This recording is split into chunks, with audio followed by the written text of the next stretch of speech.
ไก่น้อยไก่พันธุ์ไม่อันนี้นะบ่มีแม่บ่คือว่ามีแม่อยู่นี่มีแม่แต่เอามาเลี้ยงเฮ็ดกระติกบ่ก่อนเออมาเฮ็ดธุรกิจเลี้ยงไก่คักอดีน้อยเนาะใหญ่ไว้เนาะอันนี้บ่แม่นได้หางได้อาทิตย์นึงจังนี่เฮ้ยคิดว่ามื้อเองมามื้อเด็กไก่ออกแล้วที่มื้อเด็กไก่ออกโอ้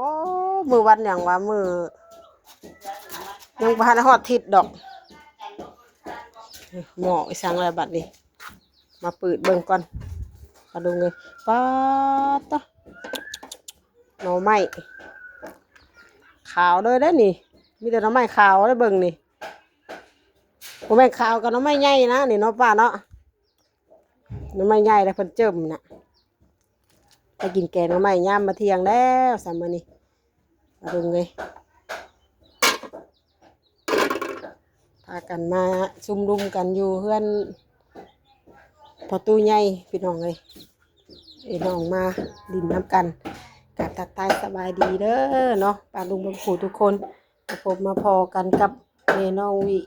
วิวคือเก่าพี่น้องเลย โอ้ยหลังจากดินสงกรานต์เรียบร้อยกันเจ็บคอถึงน้ำลายถึงน้ำลายดีว่ามันแห้งเลยเจ็บคอเนี่ยมันแบบว่ามันแห้งมันเร่งนะ ใส่ป้าแกงหน่อไม้สู้กินมื้อนี้หน่อไม้ก็เราก็ไปหาอีกบริการขนาดเนาะสบายดีเด้อเนาะปักก่อนเนาะปักก่อนพี่น้องเลยปักก่อนเป็นเอื้อยของแม่น้องวีติดกันเลยเป็นคนผู้ที่8แม่น้องวีเป็นผู้คนที่9พี่น้องเลยไปฮับชิ้นงัวกับเบิดได้ว้ายเบิดตั้งแต่บุญใหญ่ฮู้มือปัดปวงวัดปางโอ้เนาะเราพากันดินกะคือว่าแล้วมีอย่างกระเพงเบียร์ปองนึงกับเต้นในบัดมือแล้วคมมวน มือปัดปวงวัดปางนะคักแล้วบ่ได้กินทอดอันเหล้าเบียร์กับพอดในบัดมืออ่ะม่วนเหล้าเบียร์บ่ได้กินจักก๊อกกะไปบัดมือสงสัยสิเมาแลดเอาแม่ดูเมาแลดนะฮะบ่มึงตามต้องใส่จังหวะรู้ซะหน่อยดิชาต่ำก็ต้องโยกน้ำบ่อย่าเลยล่ะว่าโคกแตกเลยโคกก็ซื้อแพงเท่าได้เดี๋ยวนี้เป็นห่วงโคกจ้าบอดก่อมันนี่จ่าอยากได้โคกใหญ่นี่ก็3 ปียังบ่ได้อยู่ได้แต่สากแต่ว่าโคกยังวันได้มาอยู่มาสิไปซื้อมาเมียนอยู่คือกันเนาะเวลาตำมันตำนี่นะอยากได้โคกใหญ่น้อยรุ่นนี้หน่อยนึงฮะเปิดปลาวันนี้โอ้ของฉันละซับโปรโมทจัดการแล้วนะแสบเป็นแสบวันนี้พี่น้องเลยแกงหน่อไม้บัดกินในลายคนยามมันฮ้อนเนาะบ่มีผักกันมันแบบว่าตลาดตะลี่ก็บ่ได้ยังบ่ออกไปแต่เก่าก็มีอันรถอันพุ่มพวงเพิ่นเลาะขายอยู่นะแต่มื้อนี้เพิ่นก็ถึงใส่ที่ยังบ่ทันได้ฟื้นอยู่บ่จักยังบ่ทันได้เห็นมาเลาะอยู่ยังพันนาทีอยู่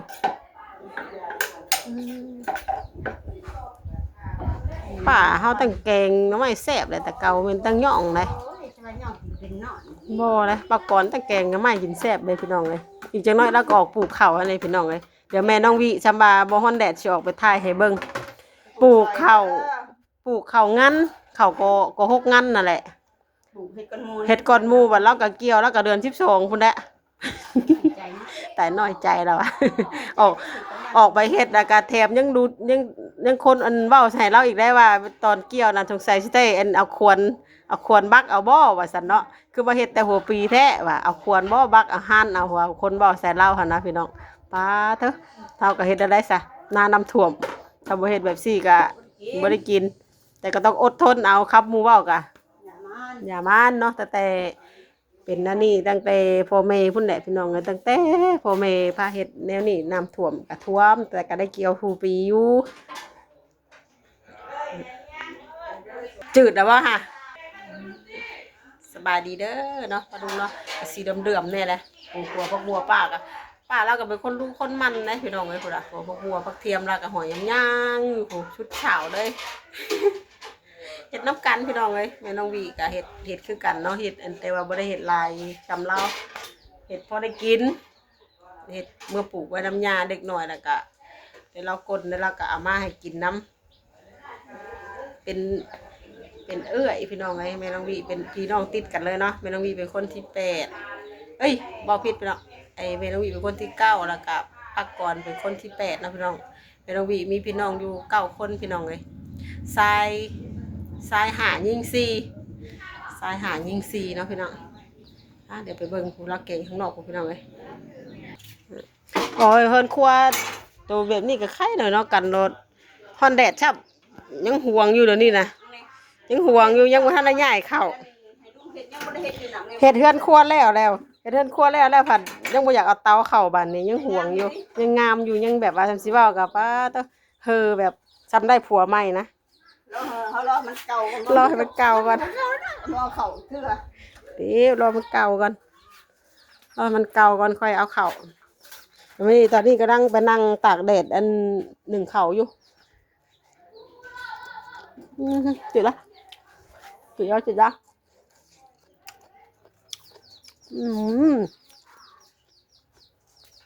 เจลายบ่มีเห็ดหูหนูใช่น้อยบ่มีเห็ดหูหนูบ่มีอันกระดูกกระเดี่ยวใช่วะ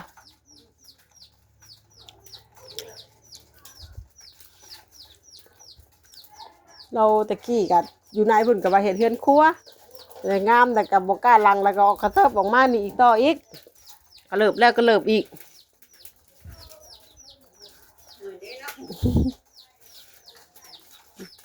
นี่ก็เล่าเขายุบเขาเขาโบราณแล้วเขาน้ำถั่วเขานั้นน้ำถ่วมกินได้สักข้าวพอเขาไม่เขาก็เคยกินแบบนี้เนาะหามือหาวันได้หนิดิไล่มือได้ยังอยู่เราเพิ่นสิอยู่น้ำบ่เฮิงได้เนาะพาเราไปคั่วแม่เป้งมดแดงก่อน3มื้ออื่นนี่จังได๋สิเราสิออกไปปลูกข้าวแล้วนี่เราสิบ่ได้ดินน้ำหมู่แล้วนี่ปลูกข้าวกันเนาะเฮ้ยป้าแดดร้อนเลยดีเด้เอาลงด้วยบ้องบวบนี่เอ้ยไปชั่วไข่กับป้าเนาะอย่างนะท่านร่างบอก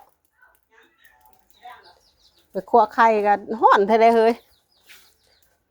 จะบ่ทนดีกับป้าเนาะต้องไปแต่เช้าเอาเนาะไปทางใดขึ้นหน้าป้าบ่เป็นหน้ากันบ่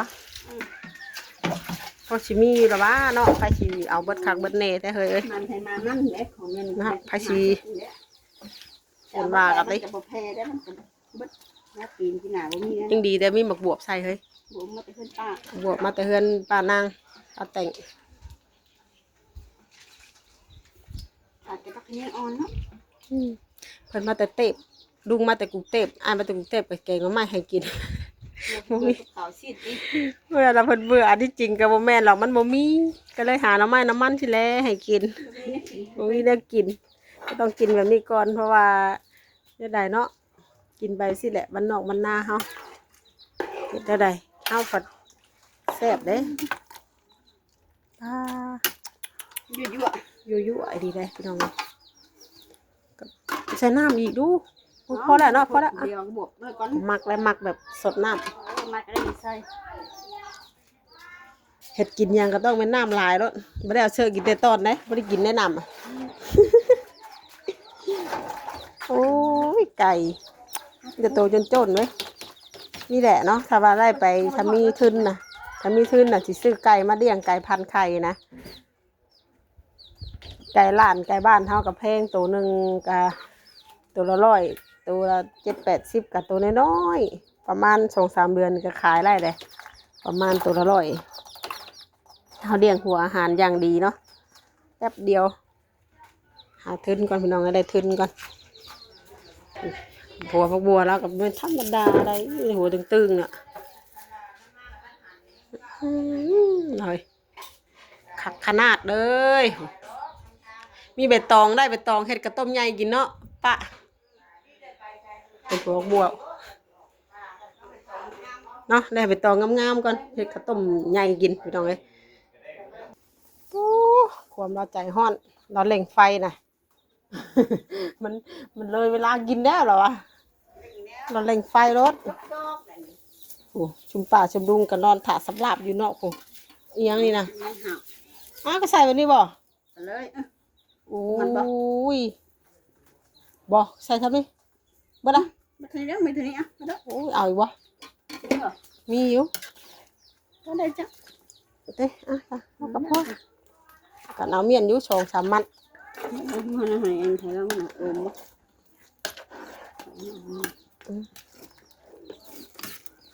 มัน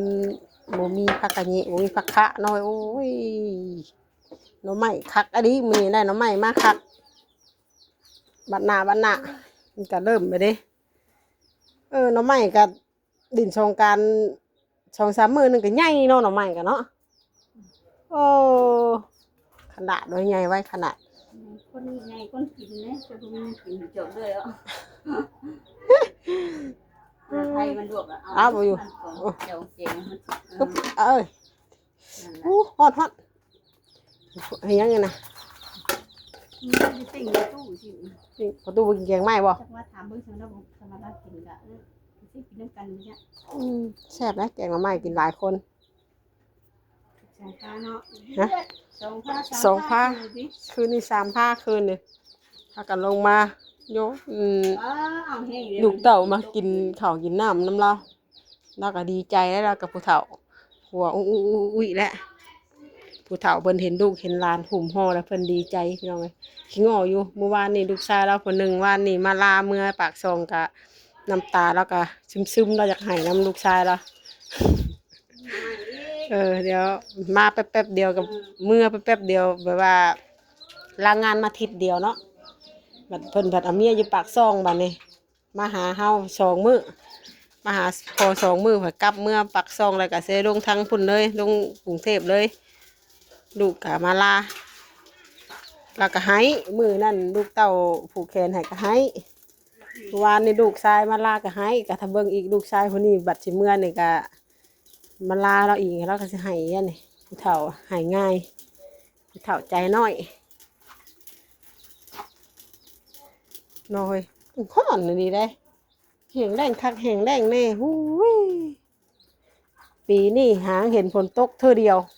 ตั้งแต่เดือนยังก็บ่แม่นตั้งแต่เดือน2พุ่นบ่หรือเดือน3วะบ่ได้เห็นตกไต่เฮิงเลยพอแล้วเอาแบบใจสอบเลยพดดบ่ยังมินตึ๊บเลยใจเย็นๆข่อยบ่ได้มาเด้งเจ้าดอก ข่อยเล่นเล่งตัวเองอยากเขาได้บัดนี้ เราจะออกไปหน้าเขาชอบไปสู่เจ้าไปหาหน่อไม้แล้วก็ไปหาเฮ็ดแล้วก็ไปหาเม็ดเป้งนะ เป็นมีแต่หลายมือเลยจริงๆแม่ติดปีกบินไปเลย จักรจันทร์ กระจันตังเลยนี่เป็นมันอยู่น่ะ ถือไปนำบ่มื่นถือ มีบ่ห้องอยู่บ่ จันทร์ให้ยังบ่ได้กินจักจันทร์จักโตปีนี้ บ่ได้กินด้วยนะมึง โยผัวเราไป บ่ หา ห้องอยู่บ่เดี๋ยวนี้บ่ได้จังบ่ บ่รู้ล่ะต้องถือไปอ่ะสิยาห้องว่าซะ จันมาได้กัน เดือน6แล้วเนาะแต่9 เดือน เดือน6ได้มื้อนี้ เดือน6บ่มื้อนี้ ว่านี่เป็นเดือน5สุดท้าย ไว้แท้นี่โอ้ยงอเห็นหน้าเด้ เดือน6แล้วก็เตรียมตัวไปปะจะได้บัตรอยู่เพื่อนเดียวเด้อบัตรเด้ออยู่ในประตูเด้อ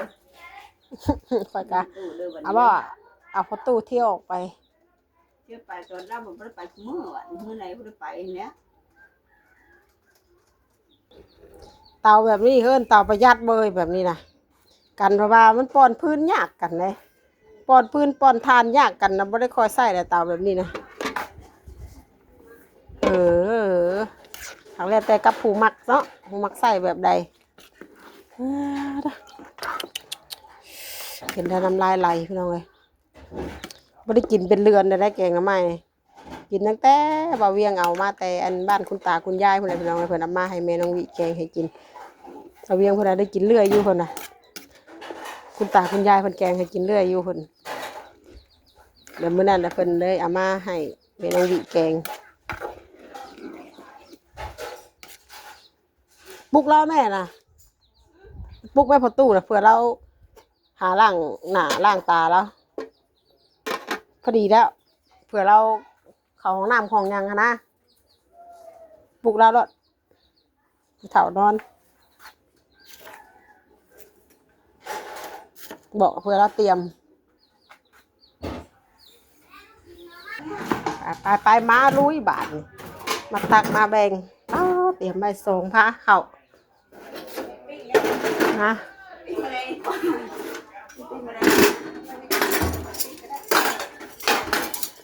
ช่วงนี้พาเข้าจัดหนักจัดเต็มคุมื้อ